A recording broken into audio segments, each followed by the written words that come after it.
procès de Guy Turcotte s'est poursuivi aujourd'hui. Il y a un jury qui a abandonné le navire. Ils ne sont donc plus que 11 à décider de l'issue du procès. Et aujourd'hui également, il y a eu le témoignage d'un biologiste expert en projection de sang. Et on va essayer de comprendre donc ce qui s'est passé tout au cours de la journée avec nos collaborateurs, Mme Nicole Gibault, juge à la retraite, et Maître Jean-Pierre Rancourt, criminaliste. Bonsoir à vous deux. Bonsoir. Alors avant de parler du témoignage du biologiste, c'est quand même très important, un jury en moins. Moi, ça m'a surpris. Je pensais qu'il y avait toujours un jury de rechange qui suivait les travaux, et s'il y en avait un qui s'en allait, on pouvait le remplacer, et ça n'a pas l'air d'être le cas. Non, là, dans ce cas-ci, c'était pas le cas, mais je vous avoue que moi aussi, j'étais surprise qu'on n'ait pas demandé 2 juges suppléants, comme dans des causes extrêmement médiatisées où on prend une tonne de jurys, là, de personnes pour former un jury. Je pense à Magnotta. Ben exactement, j'avais le même exemple en tête, et on avait 14 personnes. Évidemment, c'était pour ça, pour pallier au fait que s'il y en avait un qui partait. Et j'ai été surprise. Je vous avoue que je suis encore surprise pourquoi il n'y en avait pas 2. Mais enfin. Mais là, c'est parce qu'on est rendu à 11. On est à 3 semaines de procès commencé. On espère que ça ira pas en bas de 10. S'il y en a un qui est malade, on peut y aller encore à 10, mais un autre, c'est parti, c'est fini. Terminé. Et si c'est fini, ça veut dire quoi? Il faut reprendre à 0? On commence à 0. Avortement, c'est fini, on ne peut pas, parce qu'on ne peut pas remplacer des jurys. Alors, comme procureur, qu'est-ce que ça change d'avoir un jury en moins? Est-ce que ça fait... change rien, sauf que, comme Mme le juge le dit, on a été surpris quand le juge Vincent a décidé de ne pas appointer 2 jurés de plus, 14 par exemple, des suppléants qu'on appelle, qui suivent les débats et qui peuvent remplacer. Parce qu'on sait que c'est un procès qui va être long. Quand c'est un procès, on pense de 2 semaines, 3 semaines, maximum 1 mois, c'est pas pire. Mais là, comme Mme le juge le dit, il y en a un après 3 semaines. On sait que ça peut durer 3 mois, voire plus que ça. Alors, on risque qu'il y en ait un autre qui parte, puis se retrouver à 9. Ben, on ordonne un nouveau procès, puis on recommence. Bon, c'est beaucoup d'argent. Oui, c'est beaucoup d'argent, puis c'est beaucoup d'énergie en plus, socialement, je dirais. D'émotion à reprendre. En plus. Alors, parlons aujourd'hui du témoignage d'un biologiste expert en projection de sang qui a expliqué de quelle manière les enfants ont été poignardés. Il paraît que c'était vraiment pénible, qu'il y a des gens qui assistaient au procès qui sont sortis. Et il faut aller dans le détail du détail pour ce genre de choses. On n'a pas le choix. Écoutez, c'est la preuve de la couronne et de toute évidence, on veut possiblement démontrer quoi? Un acharnement, peut-être que Maître Rancourt ou une violence inouïe ou quelque chose de... une arme, une haine, et quoi? Ou autre chose, évidemment, où la défense s'en servira pour d'autres fins, de toute évidence. Mais ça va être extrêmement difficile. Moi, je vous dis que j'ai assisté pendant 2 jours, que j'ai entendu un tout petit peu, et que je n'ai entendu pendant 23 ans ou pas. Et comme juge, j'en ai vu de ces photos-là quand même. J'en ai vu des photos, on a vu des témoignages, des témoignages qui sont à fleur pour des gens, même comme nous. On a des émotions à fleur de peau. Et moi, je vous le dis, j'ai les yeux pleins d'eau, j'avais les yeux pleins d'eau. Maintenant, c'est pas... C'est sûr que ça doit être difficile. Le contexte est très difficile. On demande à ces gens-là, et il faut lever notre chapeau là, à ces membres du jury-là, on demande à ces gens-là pas d'avoir d'émotion, mais d'être capables de regarder tout ça. Ils ne peuvent pas dire je regarde par terre, c'est la preuve. Et Maître Rancourt, en quoi ça nous avance de voir des photos? Il y a eu 2 photos où on montre qu'il y a eu un déplacement des corps, dans les 2 cas. Est-ce que c'est accessoire? C'est important de montrer ça? La couronne va plaider après, parce qu'ils établissent un plan. En faisant ça, on veut démontrer probablement que pour qu'on déplace les corps, peut-être qu'on était conscient de ce qu'on faisait. Est-ce qu'on veut démontrer que l'individu n'était pas hors de lui, qu'il savait ce qu'il faisait, et qu'il y avait de la préméditation? Alors tout ça. Mais ça, c'est le bout de plate d'un procès. Moi, j'ai fait des procès devant un jury de meurtre assez souvent, là. Et quand vient le temps de l'autopsie, par exemple, ou de voir le corps sur les lieux qui étaient transpercés de balles, et les avocats, et le juge, et les jurés doivent voir ça. C'est très, très difficile. Et c'est pour établir aussi la preuve physique, parce qu'on a fait sortir la chemise que portait Turcotte à ce moment-là pour regarder les tâches, regarder les...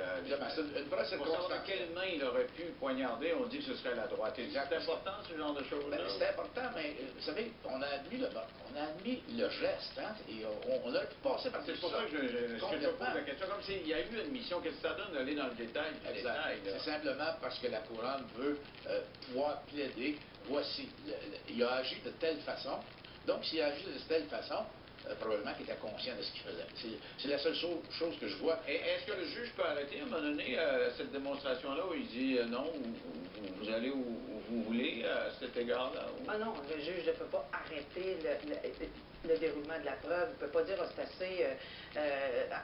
mais c'est sûr qu'il... Il ne peut pas dire là c'est trop pénible, non? Non, mais évidemment, on ne prend pas le juge, j'en suis convaincu, il peut s'apercevoir d'un léger malaise, parce qu'on ne peut pas penser qu'on n'est pas émotif. Ça se peut pas. Alors, on peut peut-être prendre une petite pause. Mais le juge, ce que le juge, et vous allez me confirmer, le juge va dire à un moment donné, si par exemple le procureur s'acharne à vouloir faire pleurer le juré, puis en mettre plus que la commande, en remontant les photographies ad nauseam, le juge peut dire, écoutez, maître, vous l'avez fait, votre point est fait, mais vous n'allez pas essayer d'influencer le juré davantage avec ces photos-là. Donc là, on va faire une pause et on va retrouver. Alors, on parle du procès de Guy Turcotte qui s'est poursuivi aujourd'hui. Il y a le chimiste qui a témoigné aujourd'hui, qui a précisé qu'il y avait eu des présences de vomissures sur des draps et il a dit que ça ne contient pas de méthanol. C'est une substance qui est contenue dans le liquide lave-glace. Alors on sait le liquide lave-glace risque d'être central dans la preuve. Comment vous voyez ça, vous, à ce niveau-là? Mais là, j'ai hâte de voir cette preuve-là, comment elle a été amenée. Est-ce qu'on relie la vomissure à Turcotte? Si c'est le cas, on va peut-être vouloir dire qu'il n'avait pas pris de lave-vite avant de tuer les enfants. Donc, il a tué les enfants et il a pris le lave-vite après.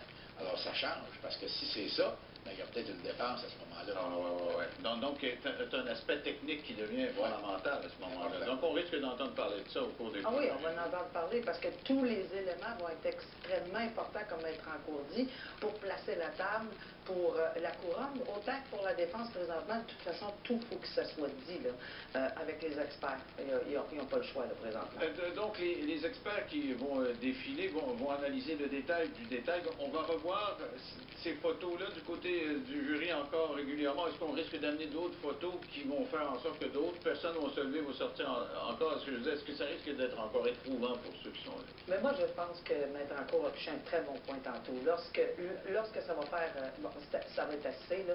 S'il y a une nécessité, si on démontre au tribunal la nécessité pour une raison bien valide, je pense qu'on va le permettre. Mais si ce n'est que pour...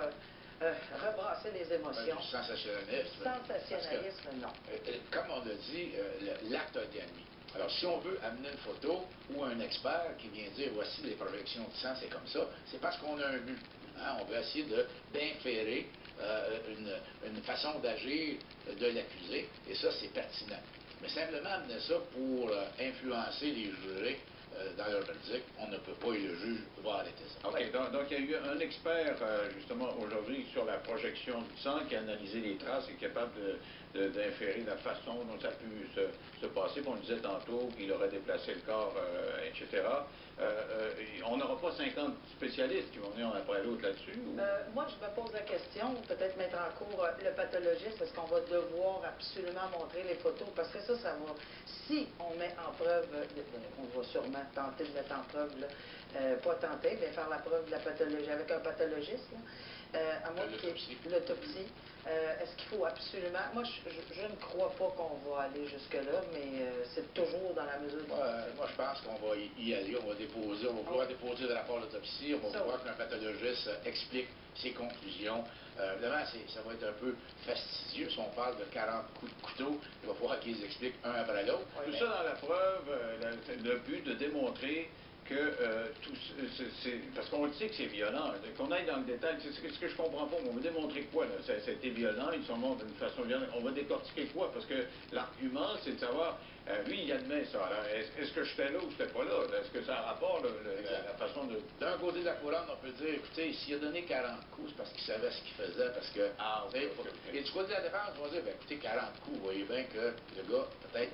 alors, d'un côté comme de l'autre, on va vouloir tirer inférence de ces choses physiques-là, ces évidences physiques. OK. Alors là, il y a congé parce qu'il y a un des membres du jury là, qui doit s'absenter pour des raisons médicales. Ça va prendre la semaine prochaine. On va se reparler sûrement. Merci à vous deux. C'est tout ce qui vous concerne ce soir.